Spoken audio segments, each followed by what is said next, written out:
And you have asked me a very important question. What are the priority sectors that we have, and what can Russia do to support our priority sectors?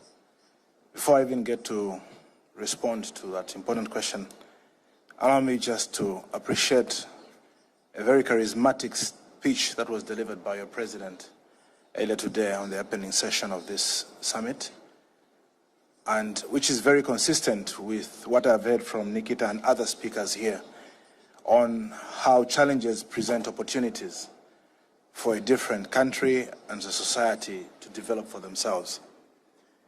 It brings us also to this time now where my country and other African countries, of course, have seen opportunity in a challenge. We are yet to recover from the challenges of COVID-19. And we saw how challenging it was for not only my country, Zambia, but Africa at large, to get access to the COVID vaccine and other supporting materials. I think Africa learned its lesson in a hard way, where much of the support from the developed economies was held back from us. Few countries like yourselves, Russia, came on board, were among the first to respond to the call. And through this challenge, my country drew lessons that we have now to come up with solutions on how we support ourselves, we support our growing economy in an event that new challenges of this kind can come up. And to achieve this, we need to see who are our friends that can support us in this agenda. Setting up pharmaceuticals and other facilities that will help us be sustainable and resilient to such challenges in years ahead. My president has always said that we do not need to reinvent the wheel. We need to engage close associates and partners who already have attained what we want to achieve to support us in this agenda. And definitely in the manufacturing, value addition and industrial sector, we have seen that your country has really attained the state where we want to go. And talking about what are the priority sectors that we want to do, you just talked about the youthful population of Africa, which will be in excess of 2.5 billion in the next few years, 2.5 years, 25 years. To provide food for this population, to provide jobs and many other facilities for these jobs, for this population, it brings us to the question that he just responded on Africa giving value addition to our minerals. My country, we boast in hosting critical minerals that the world is looking for. Copper, gold, uranium, nickel, lithium, among many others. And we have perpetuated sending it out as raw materials. Not that we wish to compete with any other country, because we cannot. We are a small country, a third world. But we are looking for friends and partners who can come on board and help us give value addition to these raw materials. Because we strongly believe that when we give value addition, we will create industries which will retain jobs and create value and improve livelihoods for our people. It is the more reason why a place like where we are today happens to be very critical to our business engagement, to our trade portfolio. And this brings me to responding to a question that you asked, Nikita, earlier. Is Russian business safe in Africa? I'll tell you, my country has deliberately provided what we are calling industrial parks and economic zones.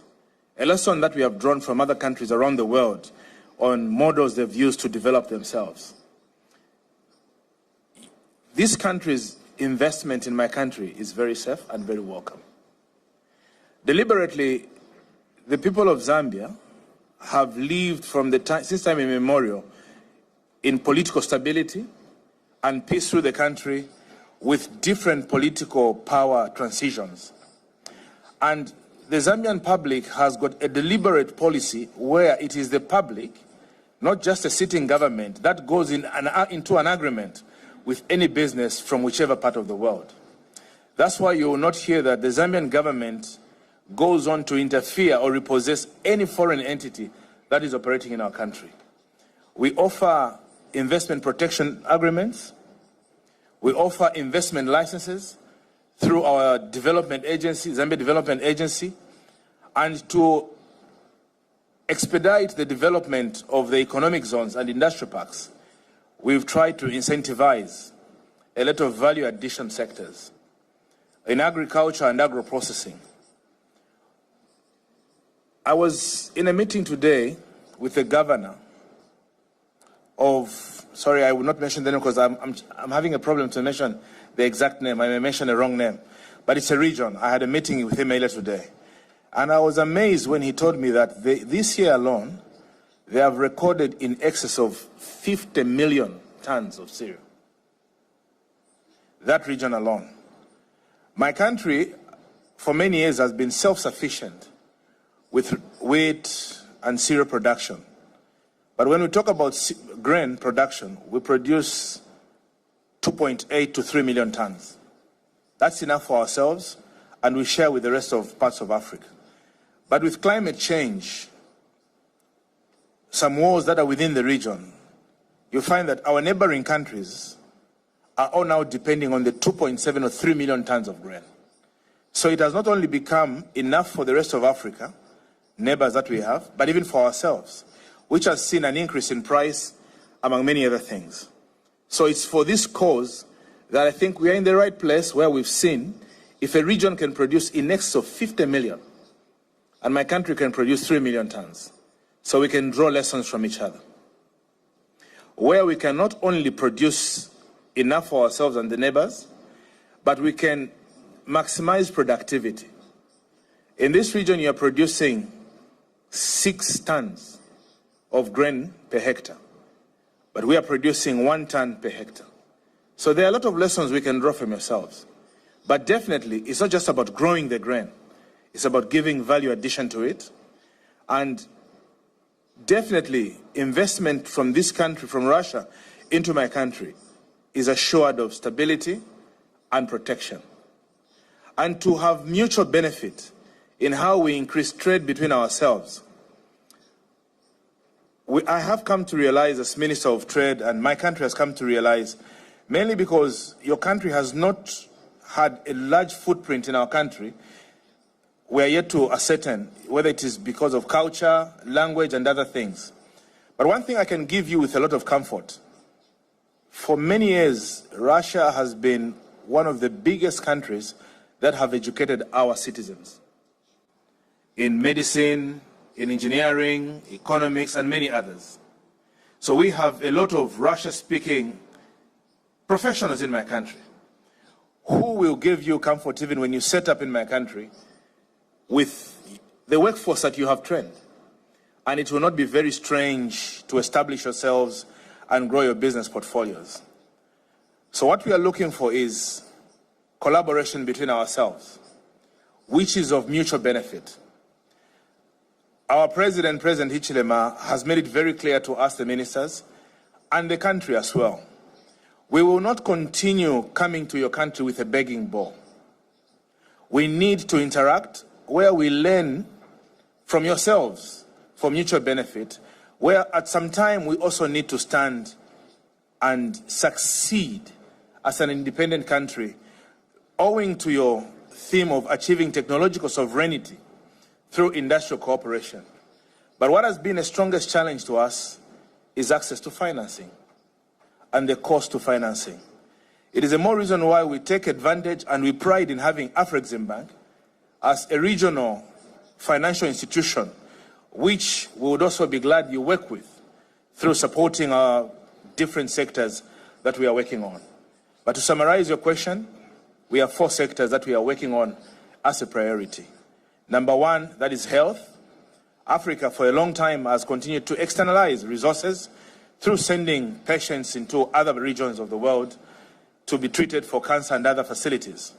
Deliberately, we want to position our country as a center or a hub for health tourism.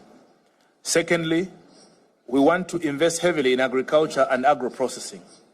Third, in mineral and mineral beneficiation, smelters, concentrators, and other facilities, and to value addition, especially that the world is moving into the green economies, from fossil fuels to clean energy sectors. And we are very committed that we become a part of the leading countries in the development of that sector. And your country has shown it that you have done it. So partnering with us, of course, getting your private sector to partner with our private sector in value addition is something that we are looking for. And lastly, which is also very important, manufacturing. Manufacturing goes also into construction of infrastructure, roads, bridges. When I was driving from my hotel to this place, I saw a number of bridges which I crossed over. And beyond using them as a logistics hub, to me it seemed more of a tourist attraction, which was a fascinating view. Therefore, tourism, which is the last facet and important aspect, is something that I think we are working on as a country. And we would love to invite a number of Russian tourists into my country. We are home to amazing facilities that I think will amaze you. Come and visit the amazing Victoria Falls, the amazing wildlife that we have. I invited your governor, I will say this word, I hope I'll say it right. Is it Rostov region? I hope that's it. Oh yes, I had a meeting with him, so I invited him for a hunting expedition when he's ready to come and do it. So we want to invest heavily in the tourist sector, where we set up conventional facilities of this kind, hotels and other facilities. But definitely I can assure you, your investment in my country is very safe and secure, and we can see how we can grow from strength to strength doing this together. Thank you.